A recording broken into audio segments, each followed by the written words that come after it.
James, congratulations, back-to-back semi-finals here at the World Match Play. You had to dig deep there early on. How would you assess the performance? Really, really nervous and unnecessary. At that first break, what did you say to yourself? Because you came out a completely different animal in that second sector. You're a silly boy. Why are you 4-1 down? I think it was a miracle that was 4-1 down. 4-1, yeah. I think it was a miracle that I was at the one. To be fair, but yeah, just happy to come back, you know. And I was going to say something there, but it's quite silly. But yeah, the crowd were like, you know, we're in Blackpool. We know it was British, and it was big, and it was bad, and it was fantastic. Never seen you so emotional on that stage, celebrating with the fans the way you were. Did you enjoy that towards the end? It's a sign of the times, isn't it? You know, the times aren't great, and the times to be proud to be where you come from and what you are and what you're doing. James, thank you very much. Thank you. James, many congratulations on another semi-final here in Blackpool. Do you think in the end your experience was crucial there? Not really, no. I think it was more luck than judgment. You saw the outpouring of emotion. Just tell us what it means. This is your 10th semi-final in 20 appearances. Incredible record. It's not one really tense. I made it tense myself. You know, it was a weak performance towards the end, but I'm just bloody happy to win. So.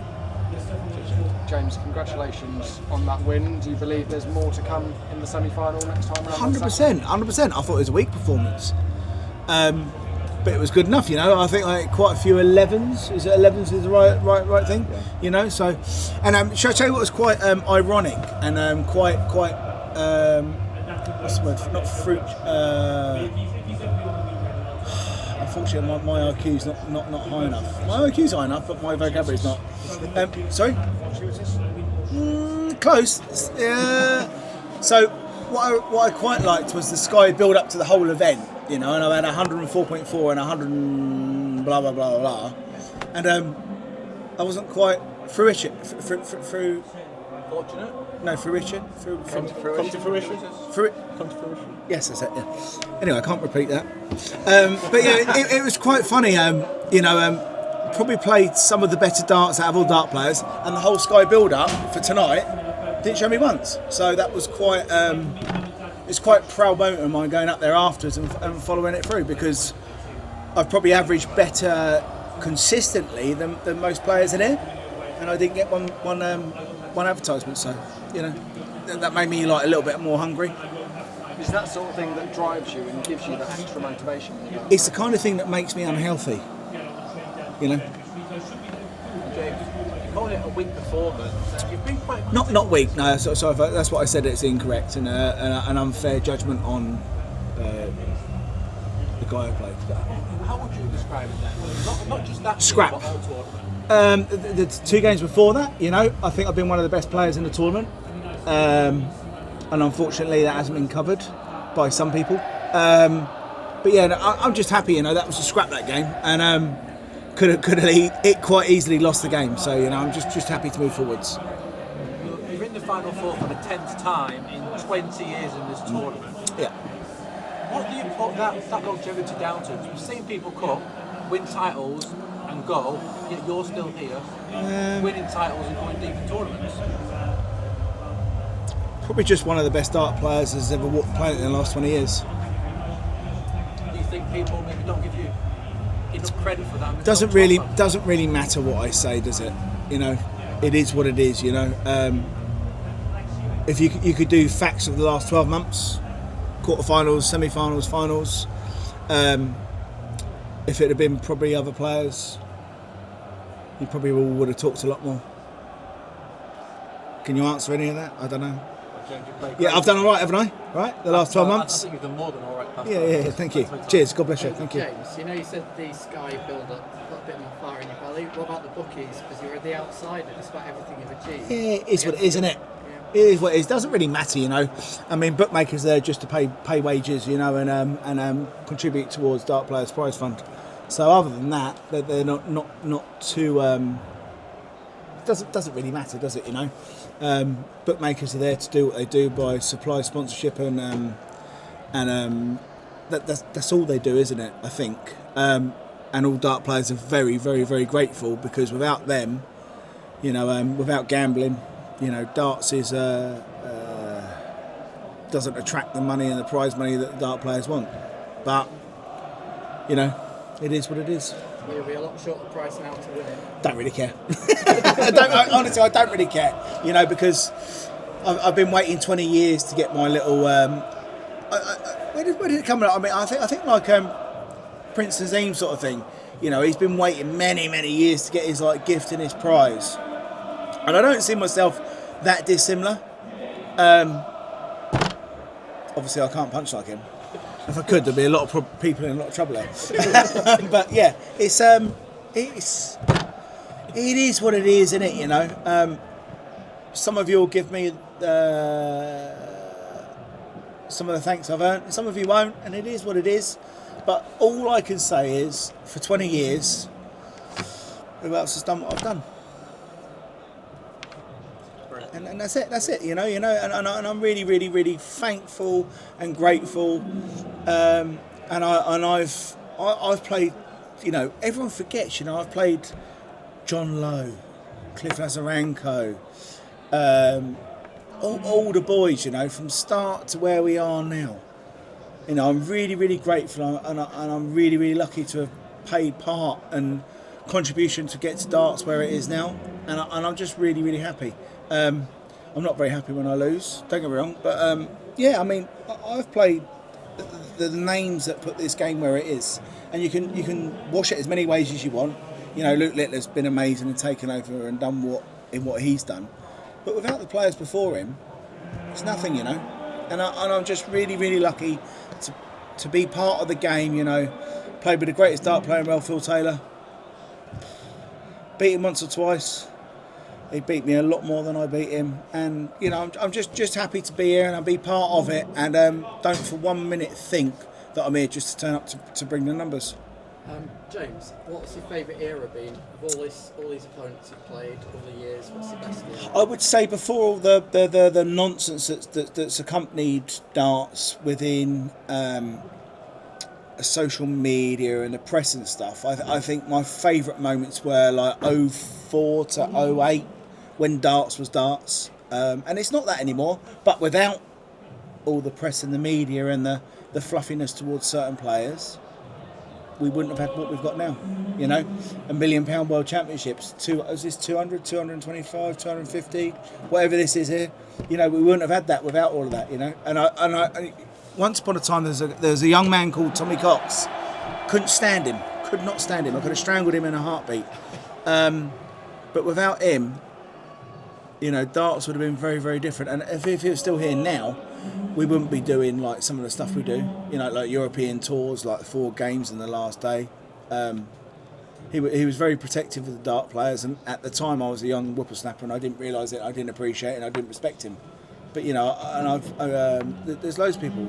Tommy Cox, you know, Dick. He was like an influential person. Yeah, there's been so many I've been fortunate to meet and bumble along with. James, when you say darts isn't darts anymore, No. Can you expand on that a bit for maybe someone who didn't watch the sport in the early 2000s? Just my opinion. Darts isn't about who's playing darts anymore. Darts is about who the press has got hold of and want to publicise. That's it.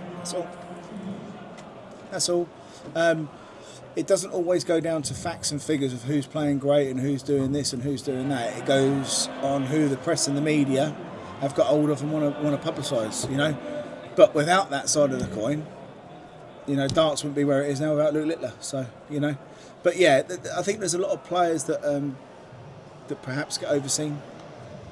And that's not in a bitter or jealous way. It really isn't. It's just how it is. It's factual.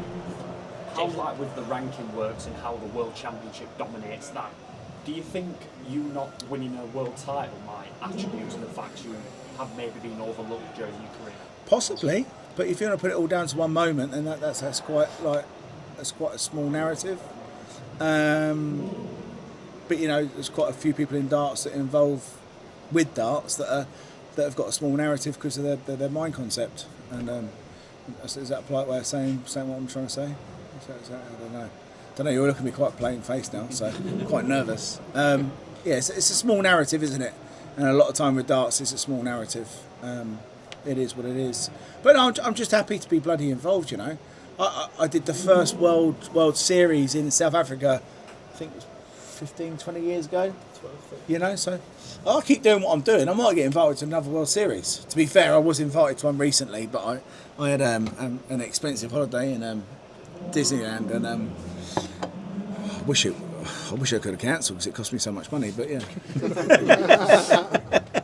but yeah, I mean, and also I've got the negative side of the point, you know, where I've got young children, and young children are the most important thing in the world.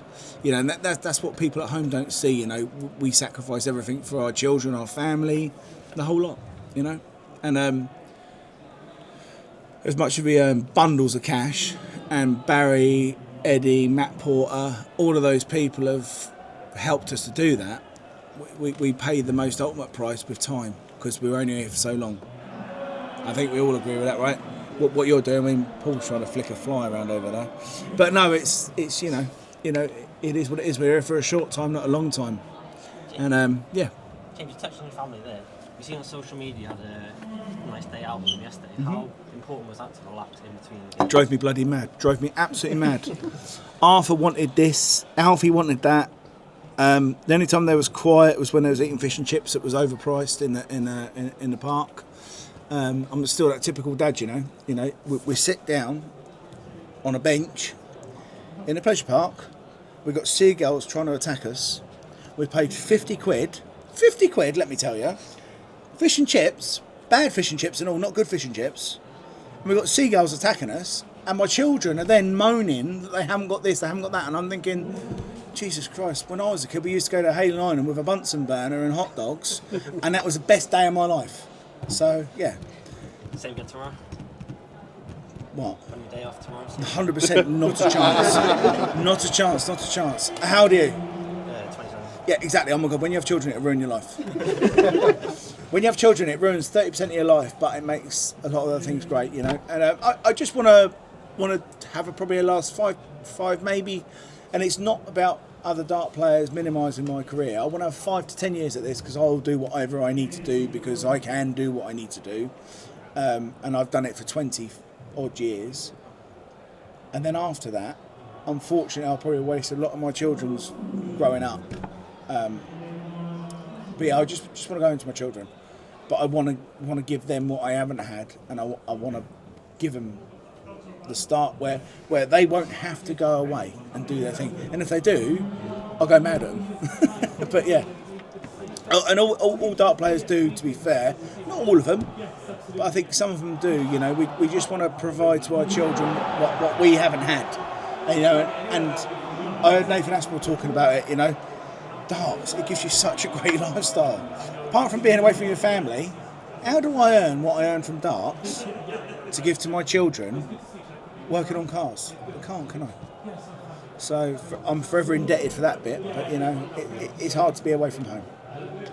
James, congratulations. Just one question about your opponent, Gian van Veen. Do you think he's one of the best talents in darts right now? One of the biggest? No? No. I think some of the best talents in darts at the moment are being a little bit underlaid. You know, I think Josh Rock is amazing. I don't. You can level with him? Who? With Josh Rock? Gian? I don't know. You're going back to the same thing, aren't you? I'll give you the answer. What do you want me to do? Say yes. Jen's an amazing dart player, but there's so many great dart players out there. Yeah, after this interview, I'm going to go, oh, that's the person I meant to say, that's the person I meant to say. I still rate people like Gary Anderson. You know, I don't think perhaps Pete is probably the same player as he was, but I mean, Gary Anderson. There's loads of dart players that are great. And if every dart player gets the equal amount of smoke blown up their backside, perhaps the same names wouldn't be mentioned all the time. Nathan Aspel's playing great. I'll tell you the person at the moment, Gezi, and I bloody hate him. I don't actually, I get him really well with him. I think Gerwin Price at the moment is someone that's flying high.